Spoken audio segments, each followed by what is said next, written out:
بسم الله الرحمن الرحيم الحمد لله رب العالمين والصلاة والسلام على سيد المرسلين محمد وآله وصحبه أجمعين ومن تبعهم بإحسان إلى يوم الدين أما بعد قال الله تبارك وتعالى في كتابه المجيد والفرقان الحميد أعوذ بالله من الشيطان الرجيم بسم الله الرحمن الرحيم يا أيها الذين آمنوا لا تسألوا عن أشياء إن تبد لكم تسؤكم وإن تسألوا عنها حين ينزل القرآن تبد لكم عفى الله عنها والله غفور حليم قد سألها قوم من قبلكم ثم أصبحوا بها كافرين ما جعل الله من بحيرة ولا سائبة ولا وصيلة ولا حام ولكن الذين كفروا يفترون على الله الكذب وأكثرهم لا يعقلون وإذا قيل لهم تعالوا إلى ما أنزل الله وإلى الرسول قالوا حسبنا ما وجدنا عليه آباءنا أولو كان آباؤهم لا يعلمون شيئا ولا يهتدون صدق اللہ العظیم۔ 7واں پارہ چل رہا ہے سورۃ المائدہ کی آیت نمبر 101 سے لے کر 104 تک تلاوت کی گئی۔ گزشتہ آیت میں یہ بتایا گیا تھا کہ کعبۃ اللہ کی حرمت میں کیا کیا چیزیں ہیں۔ نمبر 1، اللہ کا جو گھر ہے وہ خود محترم ہے۔ اسی طریقے سے اللہ نے فرمایا تھا جو قربانی کے چھوٹے بڑے جانور ہیں وہ بھی محترم ہیں۔ اسی طریقے سے جو محترم مہینے ہیں 4 رجب اور ذی قعدہ، ذی الحجہ، محرم الحرام، یہ سب جو ہے کعبۃ اللہ کی وجہ سے محترم ہے۔ اب کوئی یہ بھی سوال کر سکتا تھا، یہ کہتے ہیں نا کہ غیر ضروری سوالات جتنے چاہے کر لو، بات میں سے بات کتنی چاہے نکال لو، تو بعض دفعہ غیر ضروری سوالات نقصان دہ ہوتے ہیں۔ اس آیت میں، آج کی آیت میں اسی چیز کو سمجھایا اور بتایا گیا ہے۔ جیسا کہ اللہ کے نبی صلی اللہ علیہ وسلم پر جب حج کی آیت فرض ہوئی، نازل ہوئی، کسی نے پوچھا کیا حج ہر سال کرنا فرض ہے؟ آپ خاموش رہیں۔ دوسری مجلس میں پھر یہی سوال کیا گیا، آپ خاموش رہیں، اور آپ نے فرمایا اللہ کے بندوں، جس چیز کو میں تم سے آزاد رکھوں تم بھی اسے آزاد رکھو، ورنہ جس وقت تم سوال کر رہے تھے مجھ پر وحی نازل ہو رہی تھی، اگر میں ہاں کہہ دیتا تو تم پر ہر سال حج فرض ہو جاتا جس کو تم کر نہ سکتے۔ اللہ نے پوری زندگی میں صاحب استطاعت پر ایک مرتبہ حج فرض کیا ہے، اس لیے کہا غیر ضروری سوالات نہ کرو۔ تم سے پہلے بہت ساری امتیں ایسی آئی ہیں جنہوں نے اپنے نبیوں سے فضول سوالات کیے، اور جب حکم نازل ہو گیا تو پھر جو ہے وہ نہیں کر سکے۔ جیسا کہ اللہ نے بنی اسرائیل سے کہا ایک گائے ذبح کر دو، پوچھا وہ کیسی ہو، اس کا رنگ کیسا ہو، یعنی کتنے سوالات کر دیے۔ چاہتے یہ تھے کہ بچ جائیں کسی طریقے سے، لیکن اللہ کے پاس ہر سوال کا جواب ہے۔ پھر ایسا حکم نازل ہوا وہ کر نہیں سکے۔ قرآن نے اس کو کہا ہے فَذَبَحُوهَا وَمَا كَادُوا يَفْعَلُونَ، کہ وہ تو بس انہوں نے کر دیا، بہت مشکل سے ایسی گائے ملی جو اللہ نے پھر بتائی۔ اسی طریقے سے کہا تورات جب مل گئی، کہا کہ ہمیں نہیں پتہ یہ کس کی کتاب ہے۔ آدمی جو ہے منتخب ہو کر کے کوہ طور پر بھی گئے، لیکن وہاں آواز سننے کے بعد کہہ دیا ہمیں نہیں پتہ کس کی آواز ہے۔ کہا کہ ہمیں تو اللہ کی آواز سننی ہے۔ اللہ نے جب آواز بھی سنا دی، کہا ہمیں تو نہیں پتہ کس کی آواز ہے۔ اللہ نے پھر پہاڑ نازل کیا اور بس پھر جو ہے وہ زبردستی جو ہے انہوں نے قبول کیا۔ تو وہی کہہ رہے ہیں کہ تم ایسے سوالات نہ کرو کہ جس سے تم پریشانی میں پڑ جاؤ۔ اسی کو کہا یا ایھا الذین آمنوا لا تسألوا عن اشیاء ان تبد لکم تسؤکم۔ اور پھر حدیث پاک میں بھی اللہ کے نبی صلی اللہ علیہ وسلم نے فرمایا ان اعظم المسلمین فی المسلمین جرما من سأل عن شیء لم يحرم على المسلمین فحرم علیہم من اجل مسألته او کما قال محمد صلی اللہ علیہ وسلم۔ مسلمانوں میں سب سے بڑا مجرم وہ مسلمان ہے جس کی وجہ سے مسلمانوں پر کوئی چیز ایسی فرض ہو جائے جو فرض نہ ہو۔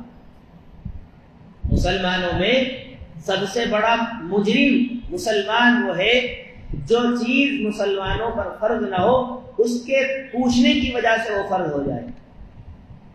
یہ حدیث یعنی کوئی چیز فرض نہیں ہے، آپ خواہ انگلی کر رہے ہیں اور آپ کی وجہ سے وہ فرض ہو گئی ہے تو آپ مجرم کیوں مشقت میں ڈلوا رہے ہیں؟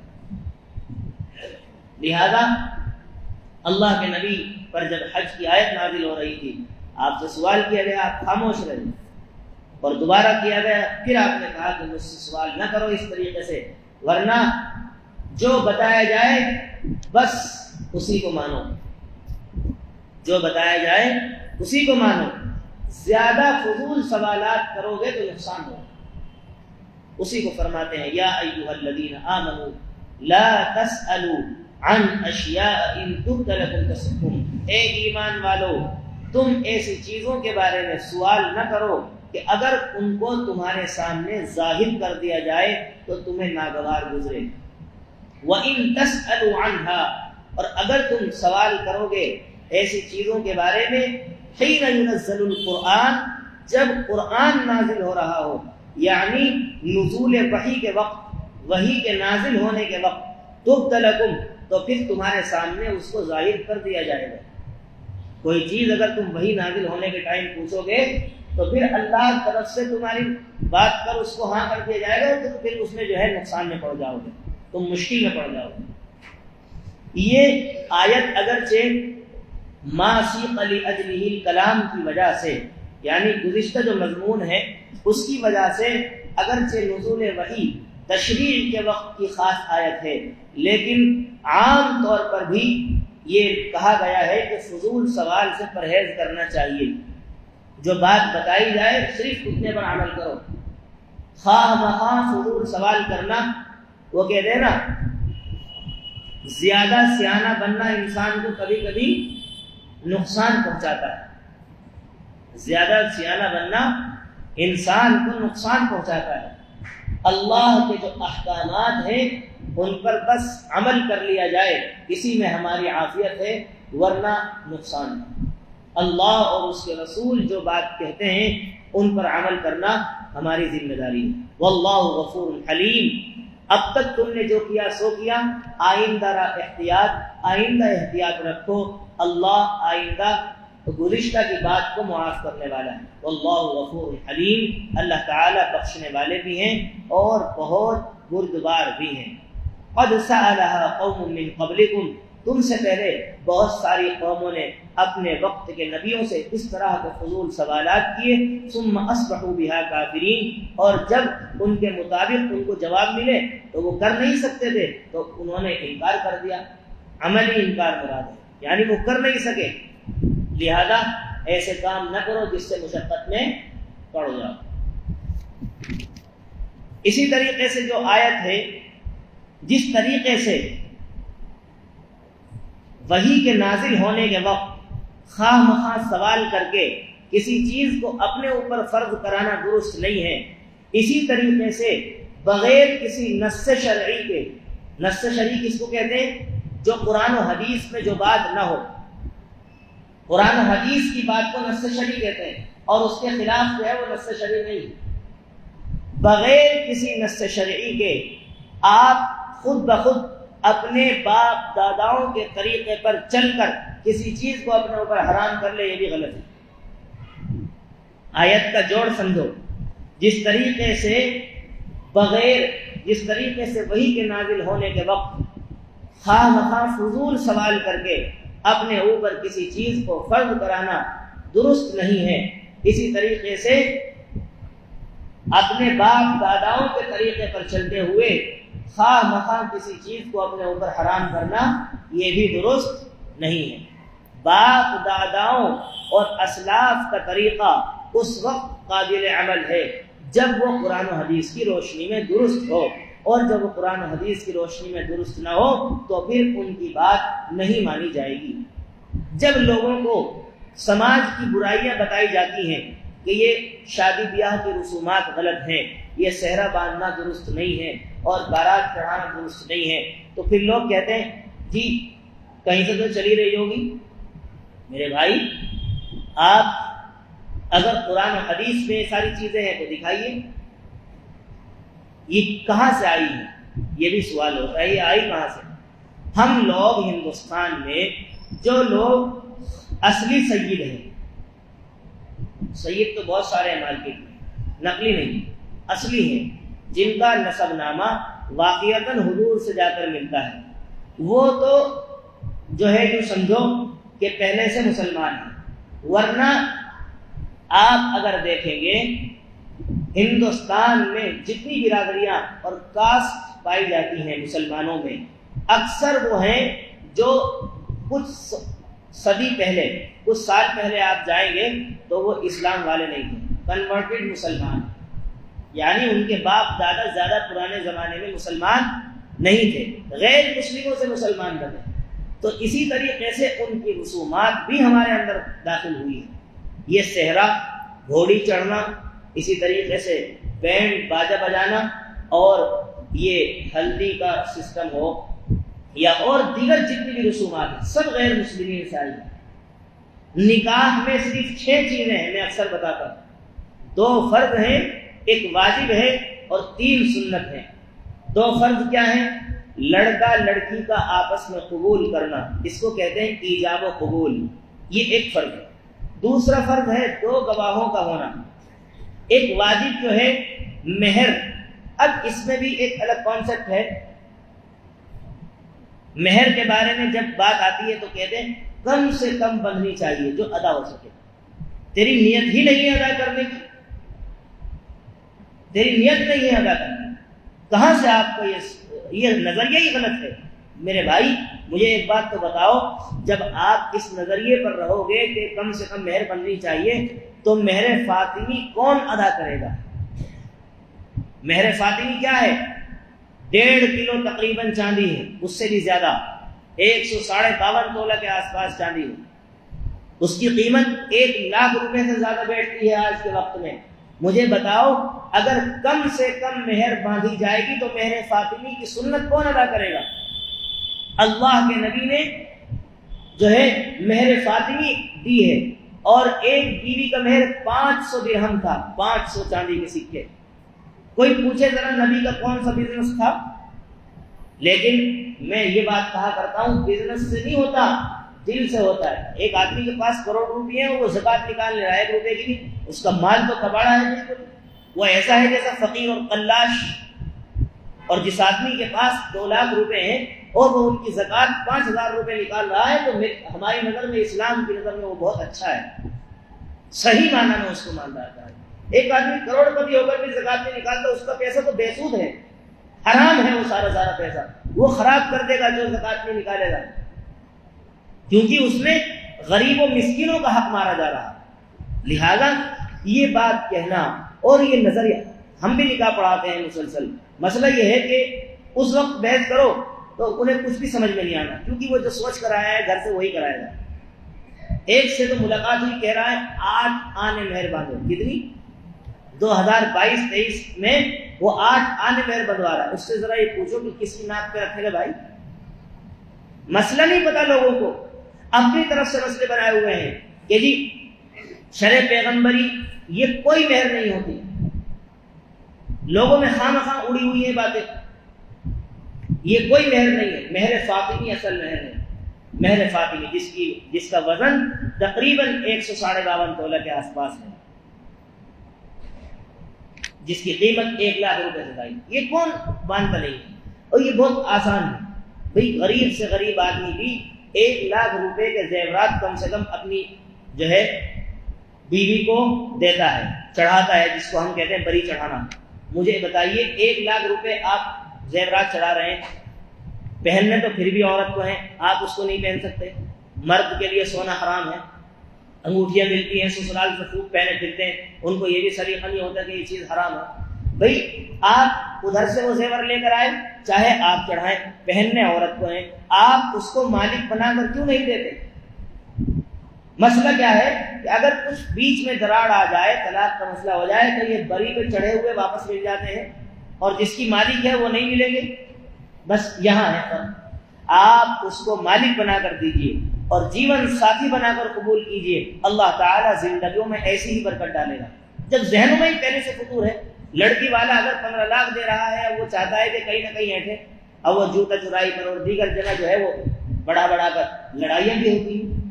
لہذا سنت کے مطابق حدیث پاک میں فرمایا گیا سب سے بابرکت نکاح وہ ہے جو سب سے کم خرچ پر ہو. سب سے کم خرچ. نکاح کا مسئلہ، جب مہر کا مسئلہ آئے گا تو کہیں گے بس 3.5 تولہ چاندی باندھو، جس کی قیمت بمشکل تمام 3,000 بھی نہیں بیٹھتی. جی ادا ہونی چاہیے. کیوں بھائی 1 لاکھ ادا کیوں نہیں ہونے کی؟ نیت کرو، ادا سب ہوتی، کیوں نہیں ہوگی ادا؟ یہ خواہ کی فضول بات ہے. اسی طریقے سے جب دین کا مسئلہ آئے گا، پیسے نہیں ہیں. آپ دیکھو جا کر مسلمانوں کی شادیاں، جب بارات آتی ہے 10-20 ہزار روپے کے پٹاخے یوں پھوڑ دیتے ہیں منٹوں سیکنڈوں میں. ان کی غیرت کہاں مر جاتی ہے اس وقت؟ میں پوچھنا چاہتا ہوں ایسے لوگوں سے جو دین کے مسئلے میں جب کہیں دینے کی باری آتی تو مسئلے نکالے کھڑے کرتے ہیں، وہاں کیوں نہیں کہتے کہ یہ چیز حرام ہے؟ کوئی ثابت کر کے دکھا دے کہ پٹاخہ پھوڑنا جائز ہے کہیں سے کہیں تک بھی. لیکن بس اپنی تماشائی ہے، ڈیجوں پہ خرچ کریں گے 1 لاکھ روپے. اسی طریقے سے جو ہے پٹاخوں پر یوں 2 منٹ میں وہ پیٹی اتنی تیزی کے ساتھ پھوٹتی ہے، اس سے لوگوں کو بھی تکلیف ہے.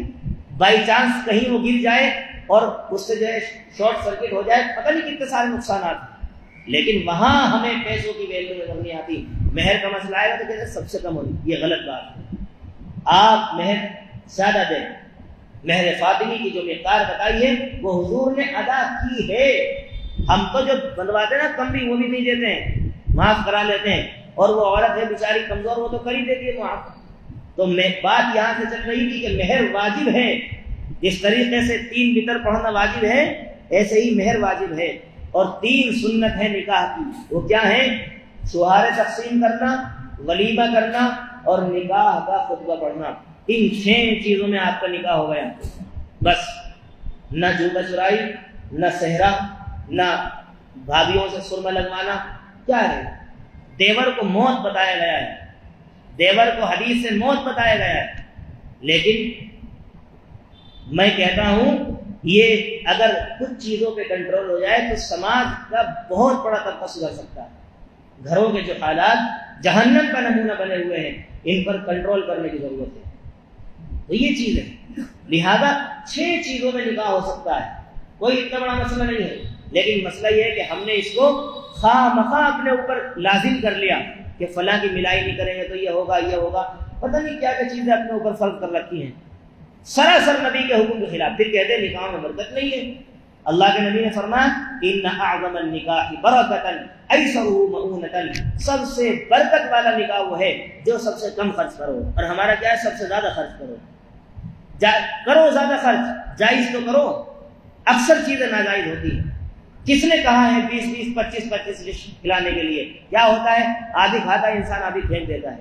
دلی کا جتنے یہاں میرج ہوم ہیں، اگر ان کا فضول کھانا جمع کیا جائے جو لوگ کھا کر پھینک دیتے ہیں، اچھا کھانا، تو ایک افریقہ کے ملک کو کھانا کھلایا جا سکتا ہے. اتنا کھانا ضائع ہوتا ہے دہلی. پورے ہندوستان کی بات الگ. آدھی بریانی کھائی، نہیں سمجھ میں آئی، کیوں چھوڑ دی؟ اپنے گھر میں کرو نا ایسا. کیا ہے آپ؟ اللہ بھائی وہ تو ایک الگ بات ہے کہ آپ بیٹی والوں پر بوجھ بن رہے ہو. اللہ کا رزق بھی تو ہے، اس کی ناقدری نہیں ہے کیا؟ کھا کر جو پھینک دیتے ہیں، اللہ کے رزق کی ناقدری ہے. اس سے بچنا چاہیے. اللہ جس طریقے سے دیتا ہے اس طرح چھین بھی لیتا ہے. لہذا میں یہ عرض کر رہا تھا کہ جو چیزیں خواہ مخواہ اپنے اوپر رسومات ہم نے لازم کر رکھی ہیں ان رسومات سے بچنا چاہیے۔ آج جو میں نے آیت پڑھی ہے 2 بات کی، اس کی تفسیر میں آئندہ کل کروں گا کیونکہ وقت زیادہ ہو رہا ہے۔ بس اتنا سمجھیں کہ خواہ مخواہ فضول سوالات سے پرہیز کریں۔ نمبر 2، جس چیز کو شریعت نے حرام نہیں کیا آپ اپنے اوپر اس کو خواہ مخواہ حرام نہ کریں۔ ما آتاکم الرسول فخذوہ، جو رسول تمہیں بتاتے ہیں اس پر عمل کرو، اور جس چیز سے منع کرتے ہیں اس سے رک جاؤ، یہی دین کا فلسفہ ہے۔ اللہ عمل کی توفیق عطا فرمائے، آمین۔ وآخر دعوانا